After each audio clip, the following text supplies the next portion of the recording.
famous for. Okay, let's take one more question before we head into NXT. Then this is from Leah. It's WrestleMania. I'm buzzing about Roman versus Taker. That's good. My prediction is Taker winning. Enjoy Mania.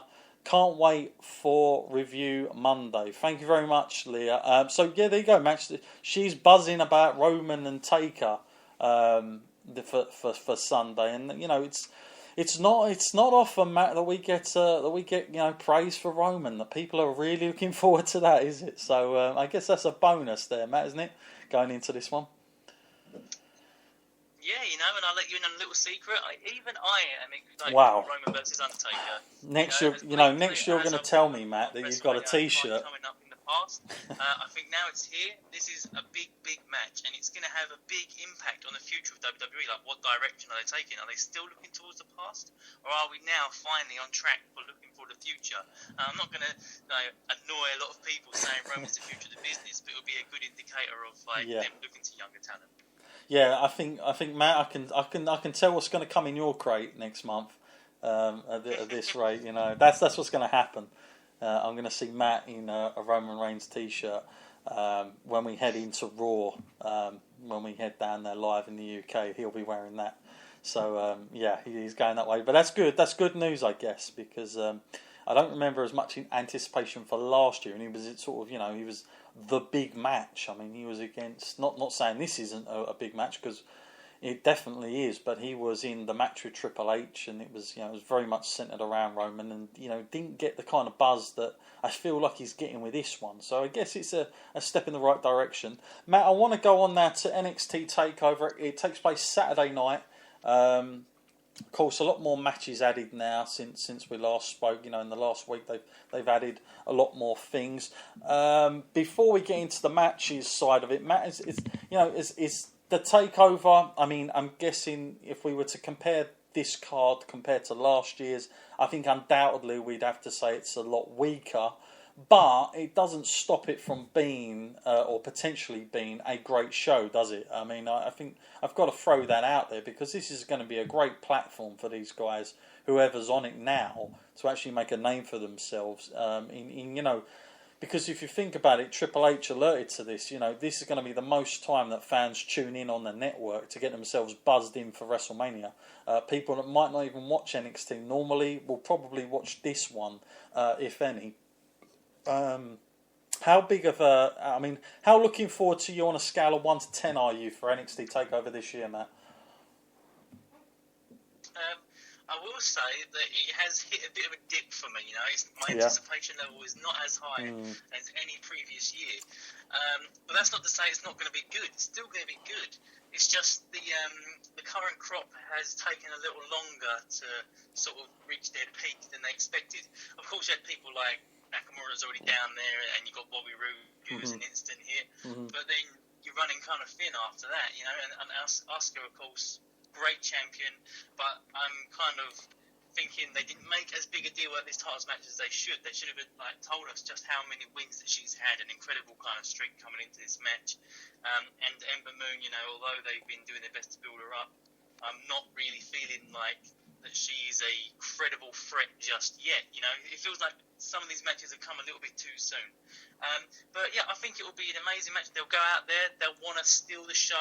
They'll put on the performance of their lifetime probably, because this is WrestleMania and this is the time to do it. The biggest weekend in wrestling. So if you're gonna pull out all the stops, it should be this weekend. Sure. Okay, well, a couple of matches that have been added recently. I mean, we've got a women's tag team match here, Matt. Liv Morgan, Aaliyah, and then up against Billie Kay and Peyton Royce. I mean, is that a match that's of good quality, or do you think that's just a bit of a filler? It does well to get them across, because we can't be looking at Asuka forever. We've got to be looking at the sort of the younger women coming in here and the new talents they've got coming in. And actually, I'm a big fan of them giving them more time, because not everyone was an instant fan of Carmella when she first came in, but given time, her character grew, and we got to see more of what she could do, and then it grew on us.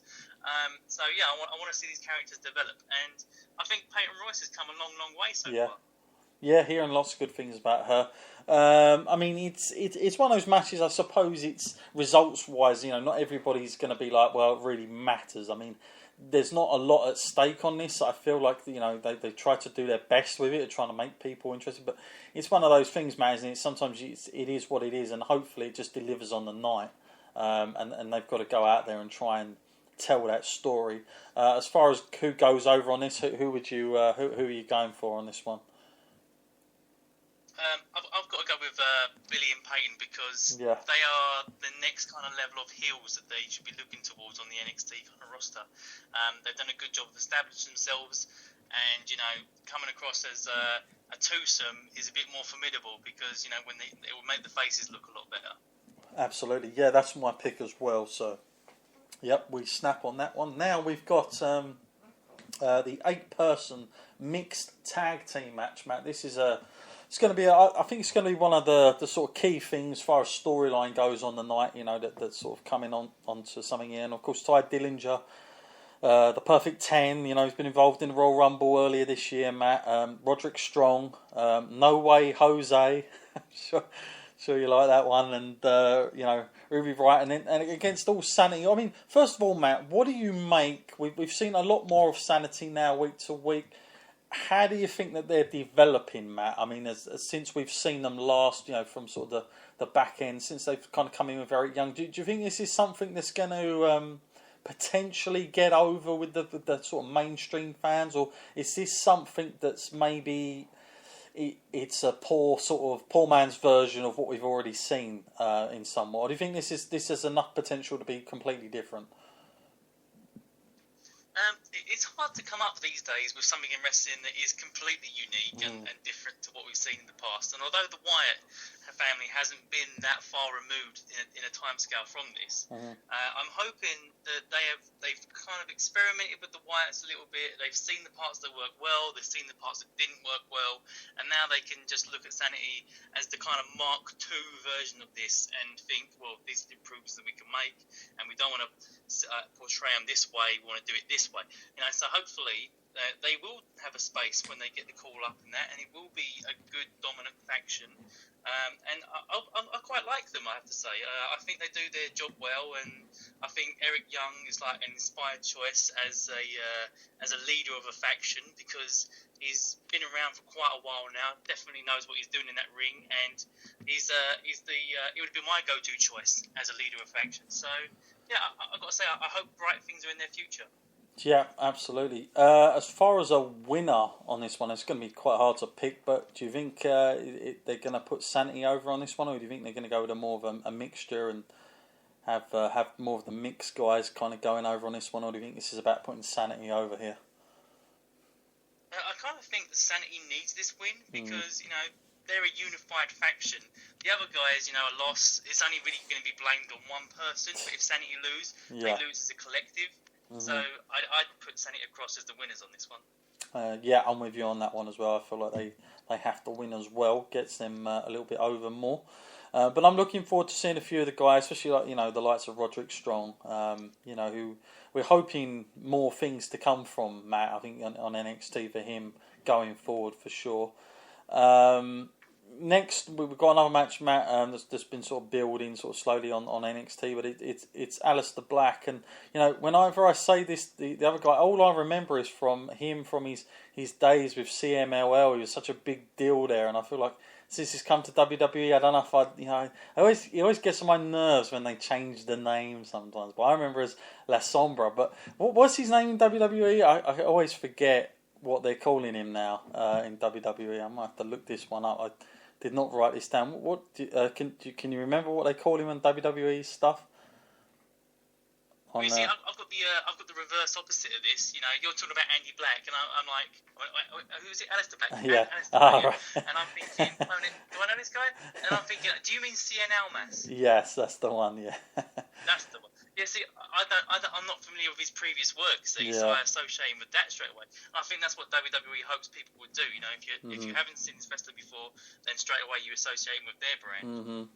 Yeah, I mean this one. I mean, it's potential to do something. I feel like these two, it's like I said earlier. They got the chance to go out there in front of such a big audience. Going to be a lot of eyes on the network. I feel like these two guys, it's a good opportunity because it is a singles match. And to be honest with you, other than the two sort of title matches, this is the only other singles match. So I feel like they're in a good spot to pull something off good here, because it's a lot harder to do it in like an 8-man tag to get something across, or a triple threat tag team sort of thing, and all the rest of it. I feel like you've got a much better chance if it is just a singles match.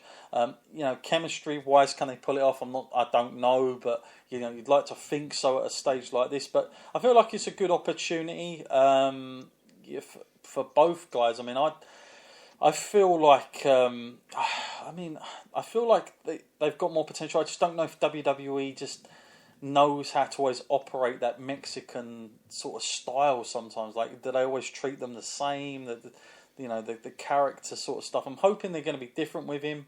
Matt, as far as a winner here goes for you of what you've seen, it's a tough one to call, I guess. But match-wise, Matt, before you go to your prediction, do you expect this will be a good match?